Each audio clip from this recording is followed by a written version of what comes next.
ये 2023 का क्वेश्चन है, ठीक है। जैन और फेब में जो एग्ज़ाम हुआ था वहाँ से पेपर सेट उठाया गया है और मैं उम्मीद करता हूँ कम से कम 10 से 12 सेट आपको करा के दूंगा। अगर आप वो क्वेश्चंस वो सेट्स कर लेते हैं डेफिनेटली आपको एग्ज़ाम में बहुत ज़्यादा हेल्प मिलेगा। उस एग्ज़ाम में कम से कम आप 25 to 30 के बीच में आपका नंबर मिल सकता है अगर आपने सही तौर से परफेक्ट किया और उस क्वेश्चन को बार बार किया। तो सिर्फ एक बार नहीं करना, आपने वीडियो देख लेना है और उसके बाद भूल जाना, ऐसा नहीं करना है। आपको वीडियो एक बार देख लेना है, देखने के बाद सेकंड टाइम पे आपको पॉज करके खुद से सॉल्व करना है। या फिर आपका प्रैक्टिस हो चुका है, रिवीजन चल रहा है, तो आपको यही बोलूँगा कि आप वीडियो देख रहे हो तो पहले पॉज कर लो, पहले खुद से सॉल्व करो, उसके बाद अब आगे का सॉल्व करो, यानी सॉल्यूशन आप देखो, ठीक है। तो और अपने फ्रेंड के साथ भी ये वीडियो शेयर कर देना, अपने दोस्तों के साथ, अपने कलीग्स के साथ, ठीक है।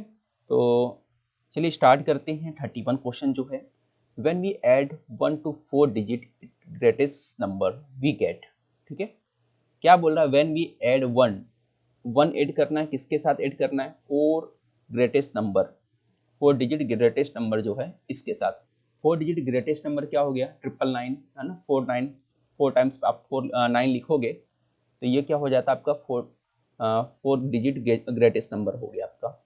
तो 1 ऐड करना है तो कितना बन जाएगा आपका? ये आ जाएगा आपका, ठीक है। तो ये आपका आ गया। तो ये कौन सा नंबर है? ये 5 डिजिट दिख रहा है, 1 2 3 4, तो 5 डिजिट लेटेस्ट नंबर, जो 5 डिजिट सबसे लिस्ट नंबर है ये, ठीक है। 5 डिजिट लिस्ट नंबर ये आपका हो गया। तो कौन सा ऑप्शन आएगा आपका 5 डिजिट लिस्ट नंबर का? ये थर्ड ऑप्शन आपका आ गया।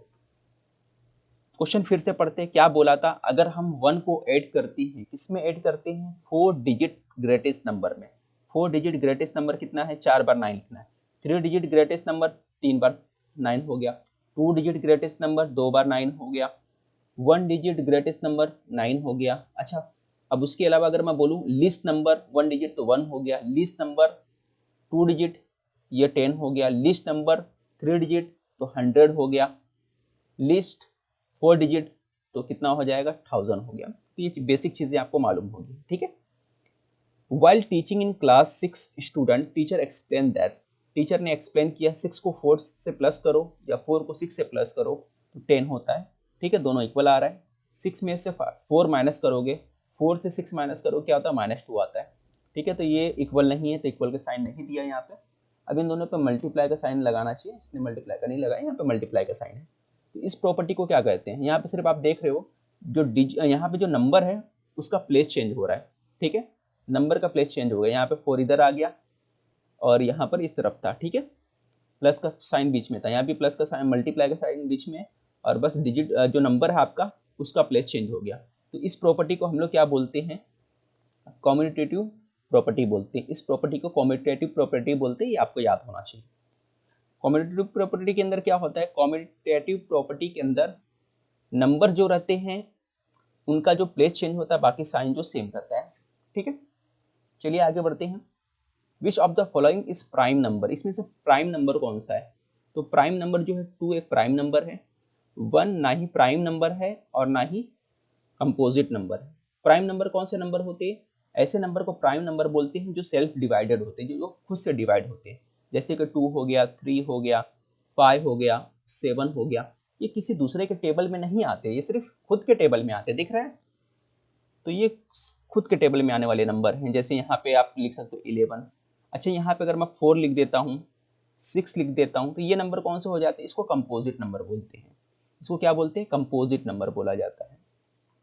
एक होता है प्राइम नंबर, एक कंपोजिट नंबर। तो प्राइम नंबर वो होते हैं जो सेल्फ डिवाइडेड होते हैं, लेकिन वहीं हम लोग बात करते हैं 1 का। तो 1 एक ऐसा नंबर है, ना ही प्राइम है ना ही कंपोजिट है। कभी भी सवाल आएगा कौन सा ऐसा नंबर जो प्राइम भी नहीं है, कंपोजिट भी नहीं है, तो आपका आंसर क्या होना चाहिए? 1 होना चाहिए। सबसे छोटा जो इवन प्राइम नंबर कौन सा है? सबसे छोटा इवन प्राइम नंबर अगर बात करें तो वो 2 है। या सिर्फ बोले सब प्राइम नंबर जो 2 है ना, 2 एक ऐसा नंबर है, वही सिर्फ इवन प्राइम नंबर है। बाकी सारे नंबर जो होते हैं ऑड प्राइम नंबर होते हैं। 2 जो होता है एक अकेला ही इवन प्राइम नंबर है, बाकी सब ऑड होते हैं। वही सबसे छोटा, वही सबसे बड़ा होता है। इसी तरह अगर मैं 3 की बात करूँ तो 3 जो सबसे छोटा ऑड प्राइम नंबर है। सबसे छोटा ऑड प्राइम नंबर क्या है? 3 है। तो ये बेसिक नॉलेज है, आपको याद होना चाहिए, कभी भी एग्जाम में पूछ सकता है। चलिए आगे की तरफ बढ़ते हैं, आगे के क्वेश्चन को देखते हैं। अच्छा, यहाँ पे क्वेश्चन क्या दिया है कि वी मल्टीप्लाई, हम मल्टीप्लाई करें, किसको मल्टीप्लाई कर रहे हैं? फ्रैक्शन बाय इटसेल्फ, फ्रैक्शन को ही है, एक फ्रैक्शन मैं ले लेता हूँ एक्स बाय वाई, इसको खुद से ही मल्टीप्लाई कर दिया गया। अब उसके बाद डिवाइड किसे कर रहे हैं? देन डिवाइड द प्रोडक्ट, जो प्रोडक्ट आएगा, यानी दोनों को मल्टीप्लाई करने के बाद जो प्रोडक्ट आने वाला है, ठीक है, उसको किससे मल्टीप्लाई करने वाले हैं? सॉरी, डिवाइड करने बोला है, डिवाइड इट इज रेसिप्रोकल। जो ये है आपका फ्रैक्शन, क्या लिया हमने फ्रैक्शन को लिया x बाय वाई। अब इसका रेसिप्रोकल बोलेंगे तो y बाय एक्स इसका रेसिप्रोकल होता है। इसका जो प्रोडक्ट है उसको किससे डिवाइड करोगे? रेसिप्रोकल से। रेसिप्रोकल यानी y बाय एक्स से डिवाइड करोगे तो हमारे पास क्या मिलेगा? देखो 2 10 बाय 27, 27 को 2 से मल्टीप्लाई करो, कितना आ गया? 54, 54 में 10 प्लस कर दो तो 64 बाय कितना आ जाएगा? 27। समझ में आया कैसे आया? 27 को 2 से मल्टीप्लाई करो, 54 हो जाएगा, 54 में 10 प्लस कर दो, 64 बाय 27 आ गया। अब इसको कैसे सॉल्व करोगे? देखो यहाँ पे y बाय एक्स है, x बाय वाई, ये दोनों को मल्टीप्लाई करोगे तो भाई क्या हो गया? ये एक्स स्क्वायर हो गया और यहाँ पे वाई स्क्वायर हो गया। अब डिवाइड का साइन हटा दोगे तो ये हो जाएगा आपका वाई एक्स अपॉन वाई हो जाएगा। एक्स अपॉन वाई का मतलब क्या होता है? एक्स का पावर कितनी बार आ गया? 3 बार। 2 बार यहाँ पे था, 1 बार यहाँ पर था, यहाँ पे भी नीचे ऐसे ही आ गया आपका। और राइट साइड में क्या है आपका? 64 अपॉन 27 दिया है। अब क्यूब रूट करोगे तो कितना आ जाएगा? यहाँ पे x इक्वल टू आ जाएगा, x upon y equal to क्या आएगा? 4 अपॉन 3 आ जाएगा। इसको डिवाइड कर दो, 4 अपॉन 3 को डिवाइड करोगे तो क्या आएगा? 1 अपॉन 1 बाय 3 आ जाएगा। ठीक है, डिवाइड करोगे 4 को 3 से डिवाइड करोगे, 3 बन जा 3, रिमेनिंग क्या कितना आया? रिमेनिंग आपका 1 आ गया ना, तो 1 बाय 3। तो ये आपका आंसर आ गया। चलिए अगले क्वेश्चन की तरफ बढ़ते हैं हम लोग। Question number 35, what number should be added to 0.01 to get 1.1। अब देखो 0.01 में हमने क्या ऐड करना है? मान के चलिए हमने x ऐड कर दिया तो हमारे पास क्या आ रहा है? 1.1। ठीक है, 1.1 आ गया। अब इस 0.1 को इस तरफ शिफ्ट करो तो क्या आ जाएगा? x इक्वल टू क्या आएगा? 1 माइनस 0.01, तो 0.01 हो गया। तो 1.1 इसमें से क्या माइनस करना है? 0.1 को जब माइनस करोगे तो ये कितना हो गया? 10 से 1 गया तो 9 हो गया, और यहाँ पे 0 बचा तो ये हो गया 0।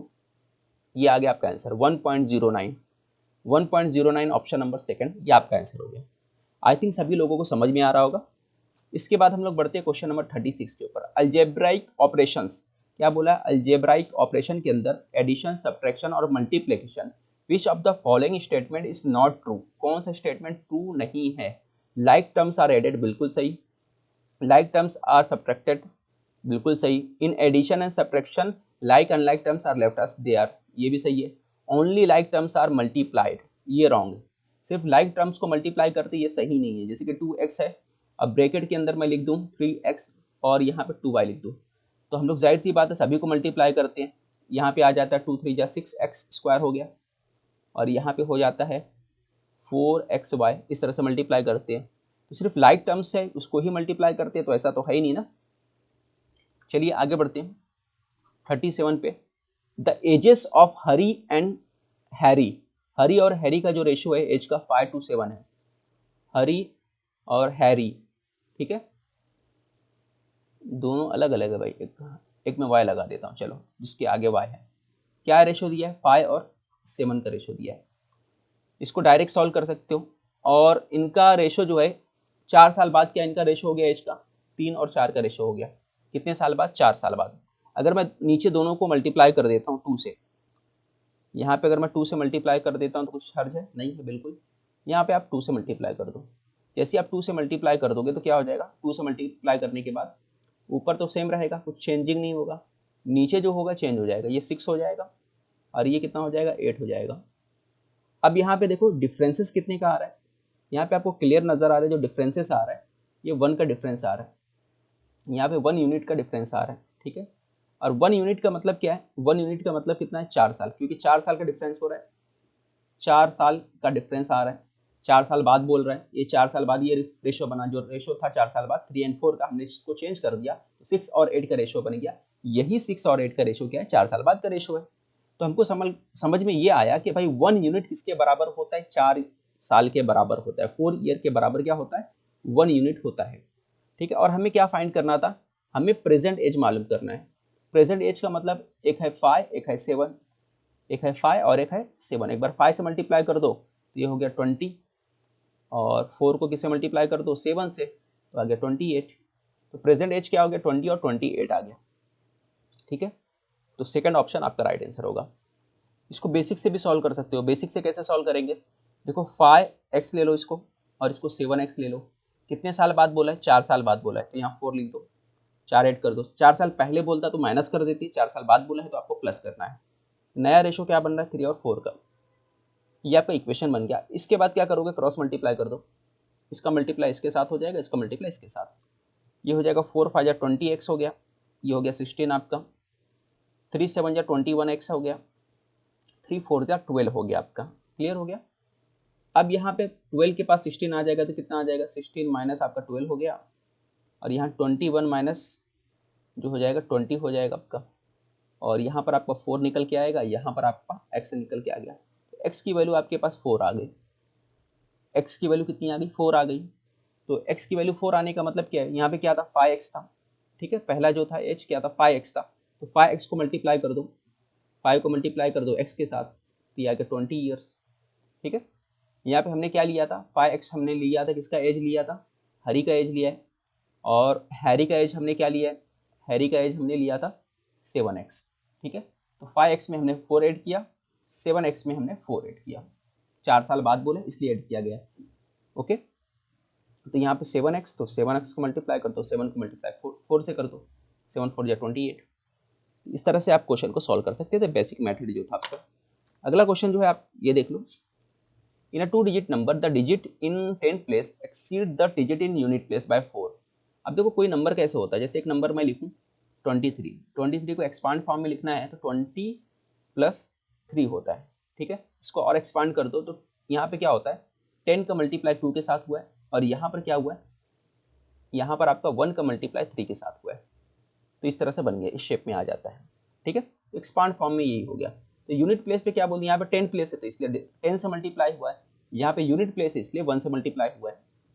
ठीक है, तो हमारा ओरिजिनल नंबर अगर हमको कंसिडर करना है यूनिट प्लेस पे, अगर मैं x मान लेता हूँ, यूनिट प्लेस पे x मान लेता हूँ, यूनिट नहीं, यहाँ पे कलर चेंज करके लिखता हूँ मैं, एक मिनट आप रुक जाइए।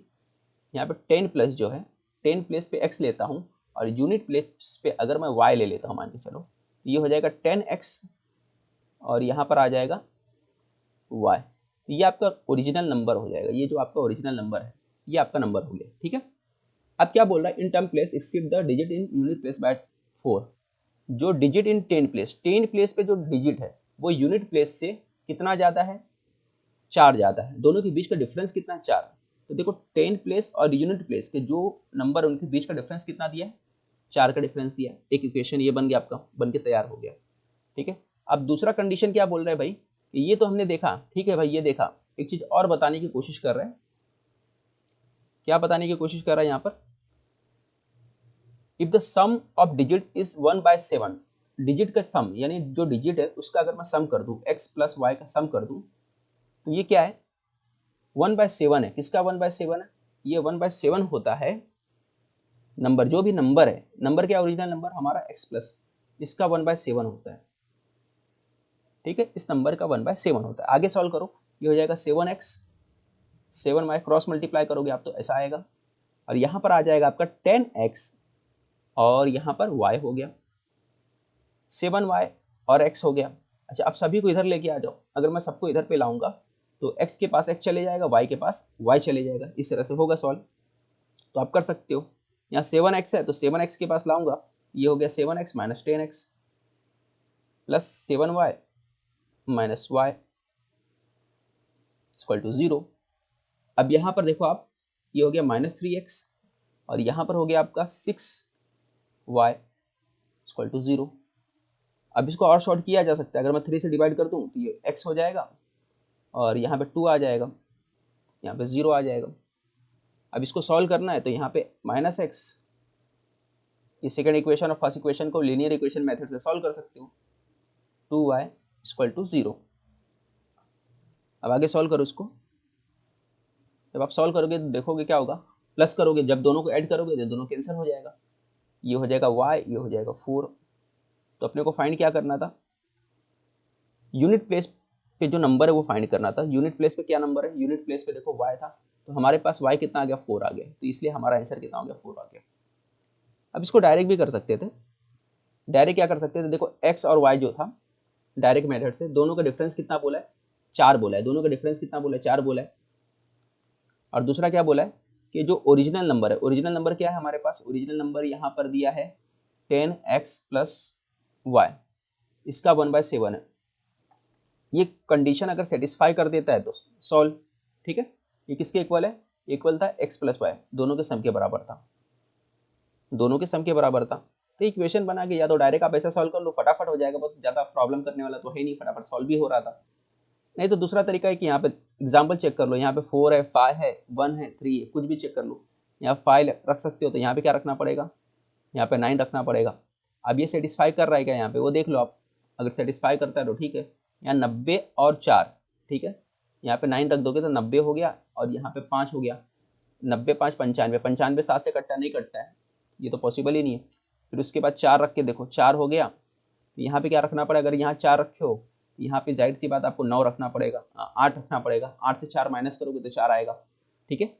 अब ये यहाँ पे सेटिस्फाई हो रहा है क्या, 1/7, यहाँ वैल्यू पुट करो, 10 और 8 80 हो गया, 80 और 4 84 हो गया, 84 को डिवाइड करो, 7 1 जा 7, 7 2 जा 12, डिवाइड हो रहा है, और इन दोनों को प्लस करो, 8 और 4 12, सेटिस्फाई कर रहा है। इसका मतलब सेटिस्फाई कर रहा है, ये भी ले सकते हैं हम लोग, दोनों ही तरीके से आप कर सकते हो। बेसिक मेथड भी बताया, जिसको बेसिक मेथड जमता है वो कर सकते हो, जिनको ये वैल्यू पुट करके करना है वो भी कर सकते हैं इस तरीके से।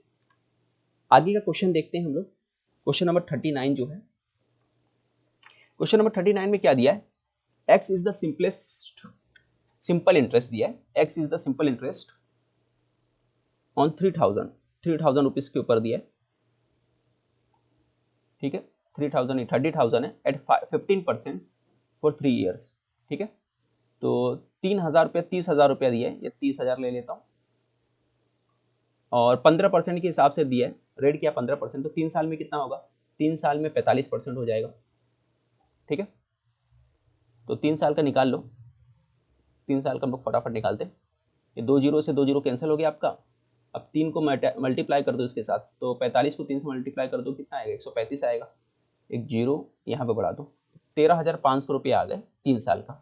Then the value of 2x plus 50 is, तो 2x प्लस 50 की वैल्यू कितनी होगी, 2x प्लस 50 की वैल्यू देखो, लास्ट में 50 प्लस होने वाला है, तो पहला ऑप्शन तो नहीं आएगा, ये भी ऑप्शन नहीं आएगा, क्योंकि लास्ट में 50 प्लस करोगे ना, तो चांस तो नहीं है। फिर भी देख लेते, क्योंकि ये 5 का डबल हो जाएगा ना, इसके हिसाब से मैंने बताया। 13 देखो डबल करना है, x का डबल करना है, यानी इसका डबल कर दो, 13 26, ठीक है, 13 13 कितना हो जाएगा, 26 हो जाएगा, 5 27,000 हो गया, 27,000 तो ये हो गया। अब 27,000 में कितना प्लस करना, 50 और ऐड कर दो, तो कितना आ गया, 27,050 आ गया। ऑप्शन नंबर जो हमारा सेकंड आ जाएगा। चलिए आगे बढ़ते हैं, इस क्वेश्चन को करना है, इसको तो मैं सॉल्व भी नहीं करूंगा, डायरेक्ट कर लूंगा। देखो यहाँ पे कॉमन निकाल दो, अगर मैं यहाँ से कॉमन निकाल दूंगा तो क्या आएगा, क्या कॉमन निकलेगा, x कॉमन निकलेगा, तो यहाँ क्या बचेगा, 2x बचेगा, या 3। अब 3 और ऊपर से कोई नंबर होगा जिससे कट जाएगा, ऊपर भी कुछ सेम आने वाला है, देखो ऊपर भी कुछ सेम आने वाला है जिससे कट जाएगा, तभी देखो यहाँ पर इस तरह से बनेगा, है ना, ऊपर दो एक्सप्रेशन आने वाला है, क्योंकि नीचे का कटेगा तभी ऊपर 2 आने वाला है। तो इससे क्लियर हो गया कि भैया 2x माइनस 3 कट जाने वाला है। तो जब ये कट जाएगा तो ऊपर माइनस वाला पार्ट कट जाएगा, तो ऊपर क्या बचेगा, सिर्फ प्लस वाला पार्ट बचेगा, प्लस वाला, यानी यहाँ इससे कटेगा, ठीक है, क्योंकि ax प्लस बी एक्स तो दिया हुआ है, देखो ax प्लस बी एक्स तो हर जगह दिया हुआ है, तो ये तो कटेगा नहीं, कटेगा सिर्फ ये कटेगा। अब इसमें से जो भी कट गया, अभी कटने के बाद बच्चा यहाँ पे देखो जरा, बच्चा बोल रहा हूँ, आप सब बड़े हैं सॉरी, तो यहाँ पर जब कटेगा, कटने के बाद जो को क्या बचेगा, यहाँ पे माइनस कटेगा तो सिर्फ प्लस बचेगा, तो माइनस जो है वो हट जाएगा, ये माइनस वाला पार्ट है, जो भी माइनस वाला पार्ट है ये हट जाएगा, देखो ये माइनस वाला है ना, माइनस वाला कट जाएगा तो हट जाएगा, ये माइनस वाला पार्ट, ये देखो ये कट जाएगा, और माइनस वाला पार्ट ये कट जाएगा। अब क्या बचा, एक ये बचा और एक ये बचा, अब इसको चेक कर लो, ठीक है। अब इसमें से चेक करो, यहाँ पर देखो क्या दिख रहा है, यहाँ पे प्लस दिख रहा है, प्लस वाला कौन सा है, प्लस वाला कौन सा है, इन दोनों में देखो, ये प्लस वाला ये माइनस वाला, तो ये नहीं आएगा, ये आएगा, ऑप्शन नंबर 1 हमारा राइट हो गया, ठीक है। इस तरह से हमने डायरेक्ट कर लिया, ये हमारा ऑप्शन नंबर 1 हो गया। तो डायरेक्ट मेथड था ये, कैसे करना था। आगे बढ़ते हम लोग, इस क्वेश्चन को देख लो, number of faces edges vertices of hexagonal pyramid. Hexagonal pyramid है, ये देखो ये क्लियर नजर आ रहा है आपको। अब आगे क्या बोला, x y z respectively number of faces. Face कितना है, फेस कितना होता है इसमें देख लो। फेस अगर आप गौर करोगे, फेस यानी चेहरा, एक ये हो गया 2 3, एक इस किनारे का 4, एक पीछे का आएगा, पीछे का दिख रहा है यहाँ से यहाँ तक, है ना, 4 5 हो गया। ठीक है, एक नीचे की तरफ, तो नीचे की तरफ दिख रहा है, नीचे जिसके ऊपर एक खड़ा है, 6 हो गया, 6 फेसेस है, यहाँ 6 हो गया। और दूसरा क्या बोल रहा है, फेसेस कितना होता है हेक्सागोनल में, 6 फेस हो गया। और क्या बोला, फेसेस के बाद एज, एज यानी साइड कितना होता है, साइड देखो, साइड की अगर मैं बात करूँ तो साइड आप काउंट कर सकते हो। पहला साइड देखो 1 है, 2, कलर चेंज करता हूँ, एक मिनट ब्लैक लेता हूँ, ये हो गया आपका 1 2, ये 3, ये 4, ये 5, ये 6, ये 6 हो गया, ये 7 8, 7 के बाद ये देखो, ये 7 इस तरफ का हुआ, ये 8 हो गया, ये 9 हो गया, ये 11 हो गया, ये 12 हो गया, ये 13 हो गया, ये हो गया आपका 13। ठीक है, अब दूसरी बात जो पूछ रहा है, ये 12 13 बरोबर सब लिखा है ना हमने, हाँ सही लिखा है। अब किसकी बात कर रहा है, then the value of hexagonal pyramid का वर्टाइसेस हो गया, वर्टाइसेस की बात कर रहा है। वर्टाइसेस का मतलब होता है कॉर्नर, कॉर्नर की बात कर रहा है भाई, कॉर्नर देख लो इसके, कॉर्नर कौन सा कलर लूँ, रेड लूँ, ब्लैक लेता हूँ, चलो ब्लैक को ही वापस लेते। एक ये हो गया, 2 3 4 5 6 7, 7 हो गया, ये 7 हो गया, 13 7 20 6 26, 26 को 2 से डिवाइड करोगे तो कितना बचेगा, 13, 13 का स्क्वायर कर दो, 13 का स्क्वायर कितना होता है 169 होता है, ये आपका आंसर होता है। आपने सभी को प्लस कर दिया और 2 से डिवाइड कर दिया, कितना आ गया 13 आ गया, 13 का स्क्वायर कितना होता है 169। क्लियर, तो ये हेक्सागोनल फिगर याद रखिए आप, पिरामिड है ना, हेक्सागोनल पिरामिड कैसा होता है, इस तरह का फिगर होता है। इसके अंदर क्या होते हैं, इसके अंदर हमने देखा फेस कितने होते हैं, फेस हमारे पास 6 फेस है। और क्या हमने देखा, वर्टाइसेस कितना है, तो वर्टाइसेस हमने देखा कि वर्टाइसेस यहाँ पे 7 वर्टाइसेस है, 7 वर्टाइसेस है। और एजेस कितना है, साइड कितने हैं, 13 साइड है। चलिए आगे बढ़ते हैं। A triangle to be constructed with side 2p-1, triangle constructed करना है, तो साइड देख लेते हैं हम लोग, क्या दिया 2p-1 दिया है, दूसरा दिया 2p+1 दिया है, तीसरा 12 सेंटीमीटर। वैल्यू पुट कर दो फटाफट ऑप्शन से। ग्रेटर देन 3 बोला है, तो 3 पुट करके देखो आप, यहाँ पे 2p पे लिखोगे 3, तो 2 3 जा 6 हो गया, 1 माइनस कर दो, ये आ गया 5, 2 3 जा 6 और 7 हो गया, और ये है ना, तो यहाँ पे भी 12 है, ये भी आ गया आपका, तो ये ग्रेटर देन 3 बोला है, तो यही ऑप्शन हमारा सही होगा। ठीक है, थर्ड वाला ग्रेटेस्ट है, बाकी उससे छोटा है। तो इस तरीके से हम लोग निकाल सकते थे, और ये निकालने का आसान तरीका था। ठीक है, चलिए आगे बढ़ते हम लोग। दोनों का सम देखो, दोनों का सम इसके इक्वल आ रहा है ना, दोनों का सम करो, ये भी 12 आ रहा है। तो अगला क्वेश्चन करते हैं हम लोग। Number of degrees in 4 and 2/3 of the right angle is, number of degrees in 4 and 2/3 बोला है, 4 and 2/3, ये हो गया 4 2/3 of a right angle, right angle बोला है यानी 90 डिग्री, कितना होगा चेक करिए आप जरा, डिवाइड कर लो आप, 3 से डिवाइड करोगे तो 30 हो गया, ये कितना आ गया आपका 30 हो जाएगा। इसको थोड़ा सा मल्टीप्लाई करना था ना, मल्टीप्लाई नहीं किया हम लोग, इसको सही से लिख देता हूँ वापस से, ये 12 हो गया, 12 को मेरे भाई, मिनट,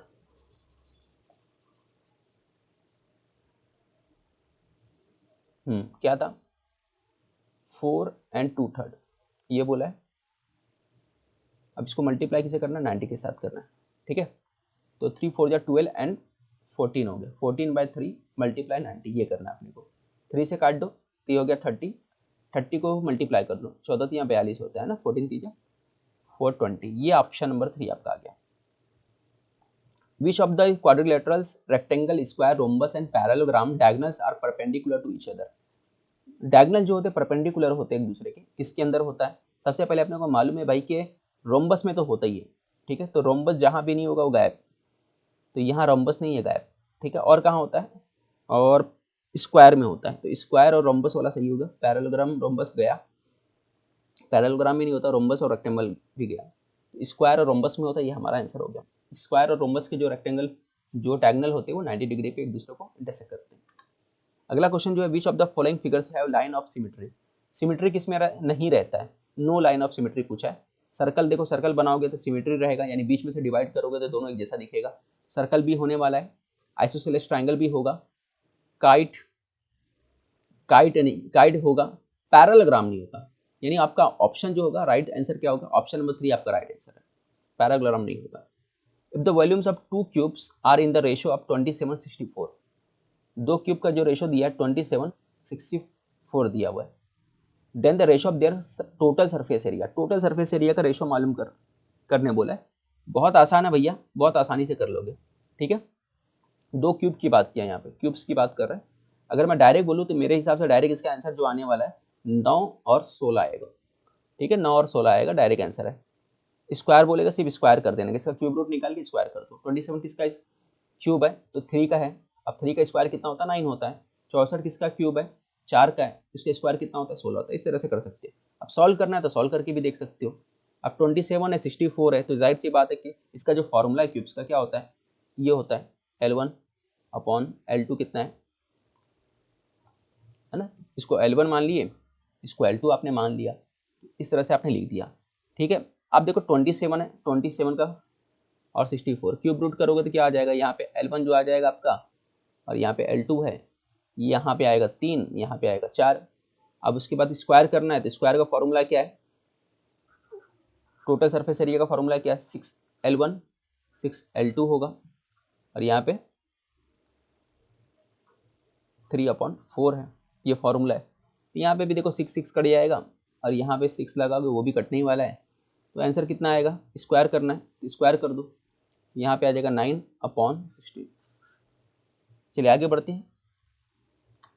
ये क्वेश्चन दिया है, the area of rectangle of length 18 centimetre is equal to the area of square of side 12 centimetre, then parameter of the rectangle, parameter of rectangle मालूम करने बोला है।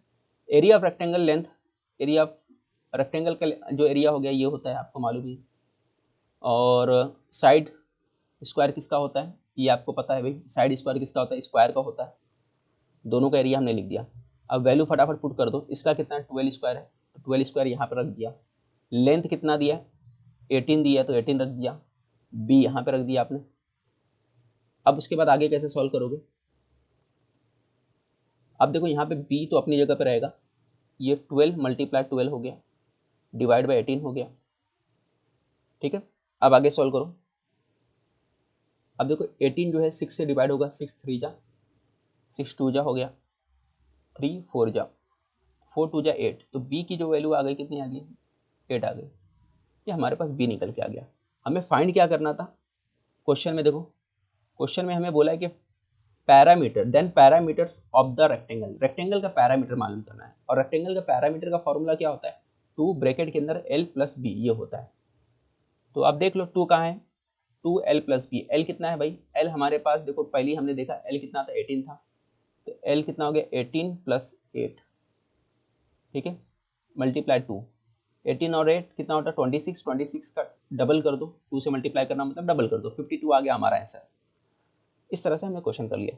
48 क्या दिया है, the parameter of trapezium is 104, trapezium का figure मालूम है आप लोगों को, ये ट्रेपेजियम होता है। अब ये दोनों जो साइड वाले जो पार्ट होते हैं ना वो इक्वल होते हैं, कितना दिया है यहाँ पे 20 दिया है, यहाँ पे साइड वाला जो दिया ये 20 दिया है, ये 20 दिया है। अब यहाँ पर जो एक परपेंडिकुलर होता है, जो हाइट होता है उसका हाइट कितना दिया 16 दिया है, और अपने को क्या बोला है, अपने को मालूम क्या करना है, अपने को मालूम करना है भाई इसका एरिया मालूम करना है। तो एरिया क्या होता है ट्रेपेजियम का 1/2, और यहाँ पर क्या होता है सम, किसका सम होता है, ये जो पार्ट है ना इसका सम होता है, जो पैरेलल साइड होता है, ये जो पैरेलल साइड दिख रहा है ये साइड और ये साइड, जो पैरेलल साइड है उसका सम होता है। अब यहाँ पे अपने को पैरामीटर दिया है, पैरामीटर कितना दिया 104, और पैरामीटर क्या होता है सभी का सम होता है, सभी साइड का, तो 104 दिया पैरामीटर। अब उसमें से क्या करो आप, इस चारों साइड का सम क्या है 104 है, पैरामीटर जो हो गया 20 और 20 कितना हो गया 40, 40 माइनस कर दो तो कितना आ गया 64, 64 आपका क्या आ गया, दोनों का सम हो गया। पैरेलल साइड जो है उसका सम 64 है। यहाँ पे पैरेलल जो साइड होता है उसका सम होता है, तो पैरेलल साइड का जो सम होता है ये यहाँ पे होता है। तो 1/2 हाइट कितना है 16 मल्टीप्लाई 64। अब इसको कट करो,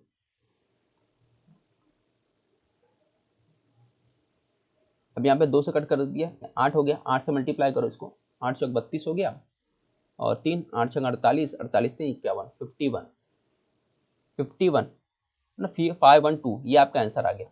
ठीक है, इस तरह से इस क्वेश्चन को सॉल्व करना था। आगे बढ़ते अगले क्वेश्चन की तरफ। विच of the following is characteristics of median of the data. इसमें क्या आएगा, it does not get affected by the extreme scores of the data, ये इसका सही आंसर है। चलिए आगे बढ़ते हैं, क्वेश्चन नंबर 50। ये देखो प्रोबेबिलिटी का क्वेश्चन है। प्रोबेबिलिटी जो है महाराष्ट्र बोर्ड में 10वीं क्लास में भी है और सीबीएसई वालों में भी है। अ box contains 10 slips with number 1 to 20, 1 to 10। तो इसका आउटकम्स कितना आ रहा है, सिंपल स्पेस कितना आएगा, नंबर ऑफ एस कितना हो जाएगा इसका, सिंपल स्पेस या नंबर ऑफ एस जो होता है, तो नंबर ऑफ एस कितना है 10 है। ठीक है, जो क्वांटिटी होता है ना टोटल, वही उसका नंबर ऑफ एस होता है, जो आउटकम्स होते हैं। 1 slip is chosen from box without looking into it. एक स्लिप निकाला गया।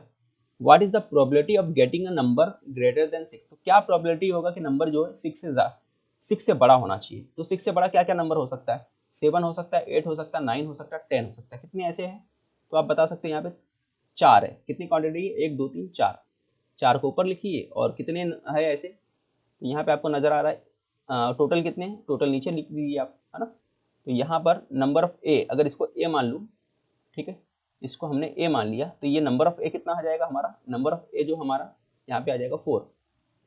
और फॉर्मूला क्या बनता है, number of A divide by number of S होता है प्रोबेबिलिटी मालूम करने का। अगर एक प्रोबेबिलिटी ऑफ ए मालूम करना है, यानी इसको अगर हमने ए मान लिया, प्रोबेबिलिटी ऑफ ए मालूम करना है, तो ये फॉर्मूला होता है। अगर आप डिवाइड करोगे तो 2 से डिवाइड करोगे, 2 2 जा 4, 2 5 जा 10, तो इस तरह से 2/5 आपका आंसर आ गया।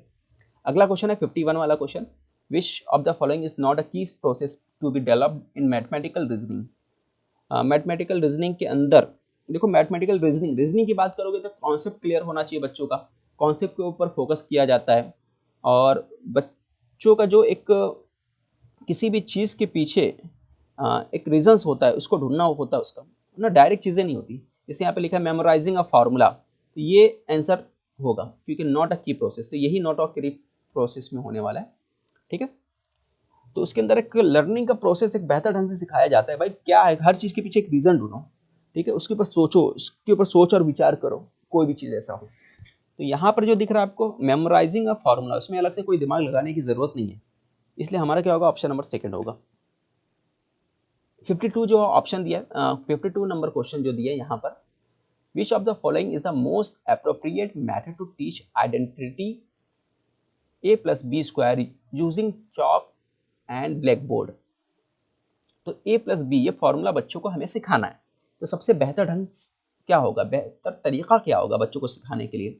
अगर हमें बच्चों को क्या सिखाना है कि a प्लस बी स्क्वायर, ये हमें बच्चों को सिखाना है, तो भाई सबसे बेहतरीन तरीका क्या हो सकता है, right a plus b whole square equal to a square plus b square plus 2ab on the black board and solve related problems. For example, जो अक्सर हम लोग करते हैं स्कूल के अंदर, demonstrate the multiplication a plus b whole square equal to a plus b. Take a chart of identities in classroom and help student memorise them. याद कराने वाला काम तो हो ही नहीं सकता। Make a jingle and help the student memorise, फिर memorise करने बोल रहा है, तो ये भी नहीं हो सकता। अब या तो पहला हो सकता है या तो दूसरा हो सकता है। तो हम लोग जो है डेमोन्स्ट्रेट करेंगे मल्टीप्लिकेशन के जरिए, यानी कि a प्लस बी जो है, a प्लस बी को मल्टीप्लाई करके हम लोग जो फॉर्मूला है a square plus 2ab plus b square, ये निकालेंगे। भाई ये आया कैसे, हम ये बच्चों को बताएंगे कि भाई इस तरह से मल्टीप्लाई करोगे, मल्टीप्लाई करने के बाद इस तरह से हम लोग ये जो है अपना थ्योरम, ये जो आपका आइडेंटिटीज है, जो अपना फॉर्मूला, ये अखज़ करते हैं, यहाँ से हासिल करते हैं इस तरीके से। और जब आप ये बताओगे तो बच्चे आसानी से इसको लर्न कर लेंगे, सीख लेंगे। ठीक है, तो ऑप्शन नंबर सेकंड हमारा सही आंसर होगा।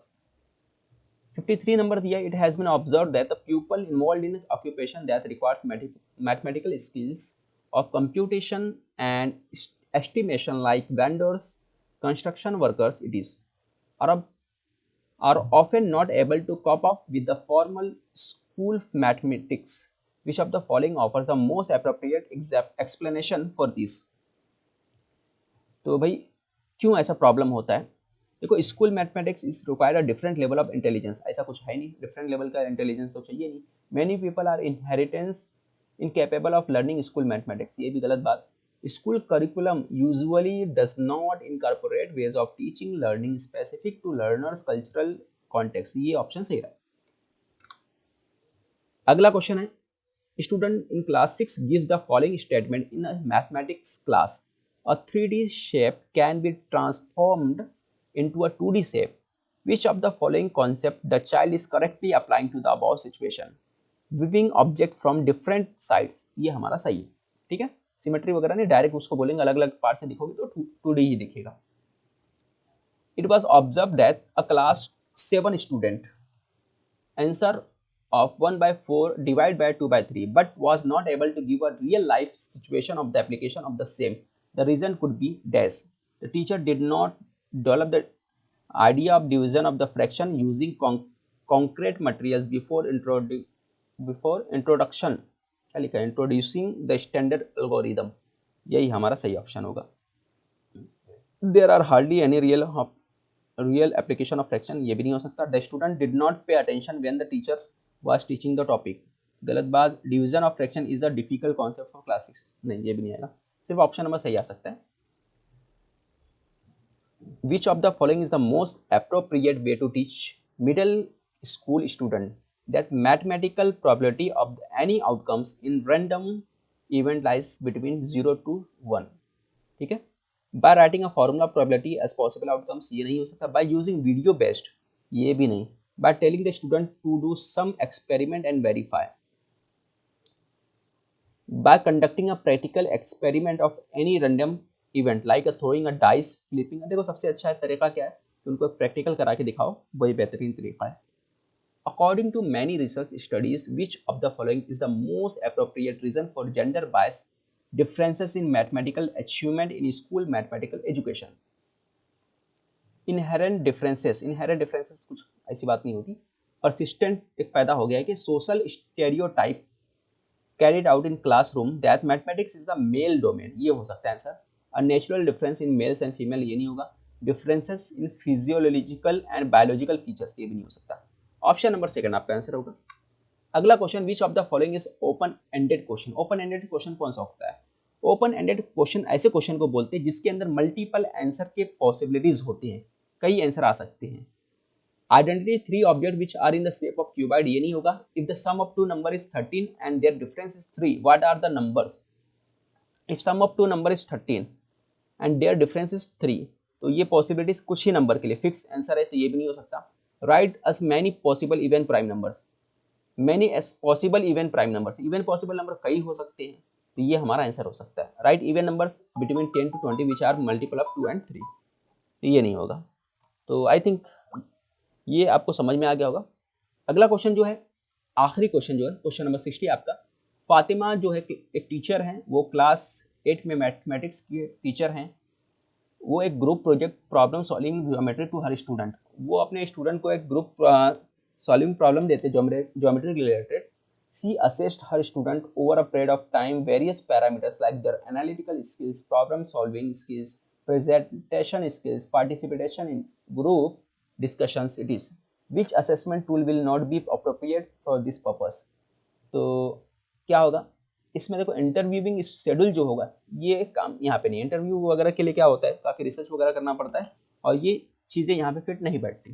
बाकी चेकलिस्ट लिस्ट बनाना है ना, रेटिंग स्केल वगैरह देना, ये सब फिट बैठता है, ठीक है। तो ये पूरा सेशन आपको कैसा लगा कमेंट्स करके ज़रूर बताएं। यहाँ पे हमारा सेशन ख़त्म करते हैं, मिलते हैं नेक्स्ट वीडियो में। चैनल पर